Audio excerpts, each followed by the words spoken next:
Hello friends, welcome to my channel Markets with Mayur. और ये video हमारा वीकली मार्केट एनालिसिस वीडियो है, जिसमें कि हम कंप्लीट मार्केट एनालिसिस करने वाले 8 से 12 मई की कि मार्केट में क्या होने वाला है, जिसमें कि हम डिस्कस करेंगे निफ्टी बैंक निफ्टी के लेवल्स, एफआईएसडीएस की एक्टिविटी, जिसमें कि गोल्ड, क्रूड, डॉलर, बॉन्ड्स और क्रिप्टो के एनालिसिस करेंगे। यूएस, यूरोप और एशियन मार्केट्स की डेटा एनालिसिस करेंगे। अपकमिंग ग्लोबल इवेंट्स क्या क्या उसके बारे में जानेंगे और इंपॉर्टेंट स्टॉक्स के बारे में जानेंगे नेक्स्ट वीक के लिए।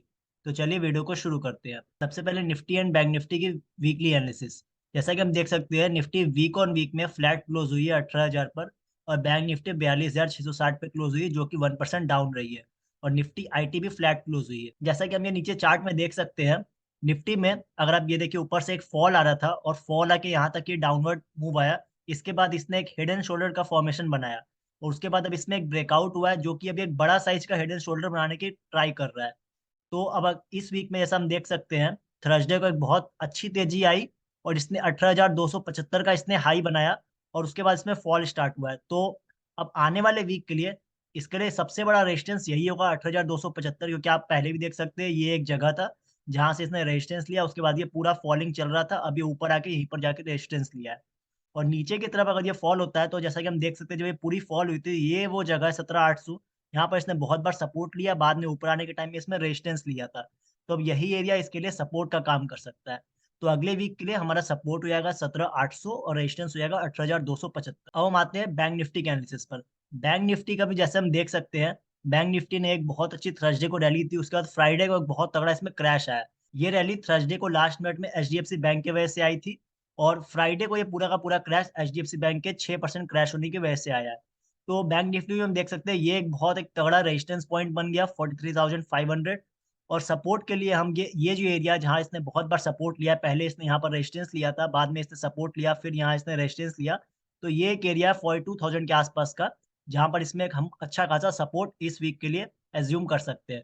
तो सपोर्ट हमारा 42,000 हो गया और रेजिस्टेंस हमारा 43,500 हो गया, जो इसने थर्सडे को यहाँ से रेजिस्टेंस लिया था। और हम आते हैं अपने अगले पॉइंट पर, जो कि एफ आई की डाटा एनालिसिस, जिसमें कि हम एफ का देख सकते हैं स्टैट्स। एफ अभी भी बाइंग मोड में है, जो कि मार्केट के लिए सपोर्टिव है। डीआईएस की सेलिंग स्टार्ट कर दी है, 2200 करोड़ की डीआईएस की सेलिंग आ चुकी है। तो हमें आगे वीक में देखना है कि एफ की डाटा कैसे बिहेव करता है। अगर एफ में सेलिंग स्टार्ट कर दी, तो मार्केट में फॉल आना स्टार्ट हो सकता है। डॉलर इंडेक्स जो कि फ्लैट है, तो इक्विटी के लिए बढ़िया है, और हम देख रहे हैं वर्ल्ड की सारी मार्केट बढ़िया परफॉर्म कर रही है। गोल्ड 2000 के ऊपर ट्रेड करने लग गया है, तो ये एक थोड़ा सा कॉशियस बन गया है मार्केट के लिए, इक्विटी के लिए। आने वाले दिनों में अगर इसमें और तेजी आती है, तो मार्केट में थोड़ी प्रॉब्लम आ सकती है। ब्रेंट क्रूड $75 पे चल रहा है, जो कि 80 के नीचे है, तो इंडिया के लिए बहुत अच्छा है। और हम देख भी रहे हैं इंडियन मार्केट इसकी वजह से बहुत अच्छा परफॉर्म कर रही है। यूएसडी आईएनआर भी रेंज बाउंड है 82 के आसपास, तो इसमें भी कोई दिक्कत नहीं है। यूएस की बॉन्ड यील्ड्स भी 10 ईयर और 2 ईयर की बिल्कुल ठीक है, 4 के नीचे है, तो ये अच्छी है। और हम आते हैं अपने थर्ड पॉइंट पर, जो कि हमारा ग्लोबल मार्केट एनालिसिस, जिसमें कि हम देखते हैं यूएस मार्केट्स में करेक्शन स्टार्ट हो चुकी है थोड़ी थोड़ी। डॉ जोन्स और एसएनपी 500 1-1% डाउन रहे, नेस्डेक फ्लैट रहा है। तो इस वीक में हमें देखना है कि इनमें कैसा मूवमेंट आने वाला है। यूरोपियन मार्केट्स में जहां हम देख सकते हैं, जर्मनी का डैक्स अप रहा है 0.5%, पर ब्रिटेन और फ्रांस में करेक्शन स्टार्ट हो चुकी है। और हमें बिल्कुल ध्यान में रखना चाहिए कि यूरोप की मार्केट्स ऑल टाइम हाई पर ट्रेड कर रही है, तो ये भी एक कॉशियस टोन आपको रखना है अगले वीक के लिए। एशियन मार्केट्स अच्छा परफॉर्म कर रही है, जिसमें जापान 1%, हांगकांग 0.5% और साउथ कोरिया फ्लैट रहा है। और हमारी एसजीएक्स निफ्टी मतलब निफ्टी हमारी वीक ऑन वीक फ्लैट रही है। जहां हम बिटकॉइन को देख सकते हैं, ये 30,000 हिट करने के बाद बिटकॉइन में अब करेक्शन स्टार्ट हो रहा है, तो ये अभी फ्लैट रहा है वीक ऑन वीक। और इथेरियम भी 2000 हिट करने के बाद अभी 1900 पर आ गया। तो आने वाले दिनों में आपको क्रिप्टो पे ध्यान देना। अगर बिटकॉइन और इथेरियम में अगर करेक्शन दिखती है आपको, तो आपको इक्विटी की तरफ से थोड़ा हल्का होना चाहिए और आपको थोड़ा कॉशियस रहना चाहिए। और हम चलते हैं अपने फोर्थ पॉइंट पर, जो कि इंपॉर्टेंट इवेंट्स के एनालिसिस। सबसे पहले मंडे को जापान की मॉनेटरी पॉलिसी के मीटिंग के मिनट्स आने वाले हैं, तो उस पर आपको ध्यान रखना है, ये बहुत एशिया के लिए बहुत इंपॉर्टेंट डाटा होने वाला है। ट्यूसडे को चाइना के इंपोर्ट्स एक्सपोर्ट्स के अप्रैल के डाटा आने वाले हैं। वेडनेसडे को यूएस के अप्रैल मंथ के सीपीआई डाटा आने वाले हैं। और थर्सडे को बैंक ऑफ इंग्लैंड के इंटरेस्ट रेट डिसीजन आने वाले हैं। तो इस पर आपको ध्यान रखना है। इंडिया फ्रंट पर हमारा एक इंपॉर्टेंट डाटा आने वाला है, सीपीआई डाटा अप्रैल मंथ का, जो कि फ्राइडे को आएगा। तो उससे फ्राइडे को मार्केट में बहुत अच्छा कुछ ऊपर नीचे का मूवमेंट हो सकता है। फिफ्थ पॉइंट हमारा है इंपॉर्टेंट स्टॉक्स की एनालिसिस, कि आपको क्या ध्यान में रखना है इस वीक के लिए।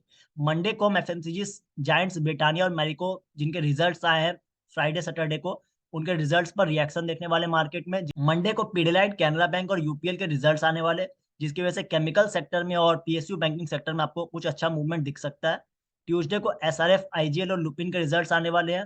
तो इससे फार्मा और केमिकल में आपको अच्छा मूवमेंट दिख सकता है। और ओएफएसएस के डिविडेंड आने वाला है। वेडनेसडे को एलएनटी, डॉक्टर रेड्डीज और बॉश के रिजल्ट आने वाले। तो ऑटो सेक्टर, फार्मा सेक्टर और कंस्ट्रक्शन सेक्टर के साइड से आपको बड़ी-बड़ी कंपनीज के रिजल्ट्स आने वाले, तो इसका आपको ध्यान रखना है।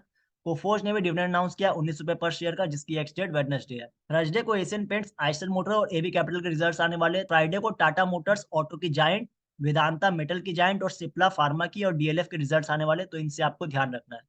और लास्ट में आपको बताना चाहूँगा कि बैंकिंग सेक्टर जिसमें एक बहुत तगड़ा फॉल हमें फ्राइडे को देखा, तो इसलिए आपको कॉशियस हो जाना है। और एफएमसीजी सेक्टर बहुत टॉप पर चल रहा है। इसके सारे stocks ITC, HUL, Britannia, Marico, Nestle सब बहुत ही ज़्यादा हाई वैल्यूएशन पर चल रहे हैं। तो अगर आप इनमें होल्डिंग ली हुई है, तो अपनी समझ से आप इसमें देख सकते हैं क्या आपको करना है। पर मेरे हिसाब से ये सेक्टर टॉपिंग आउट के फेज़ में है। तो आपको इसका ध्यान रखना है और कॉशियस रहना है। तो दोस्तों, आपको ये वीडियो कैसा लगा? अगर आपको वीडियो अच्छा लगा हो तो इस वीडियो को शेयर किए। मैं मिलूँगा अगले वीडियो पे, तब तक के लिए थैंक यू।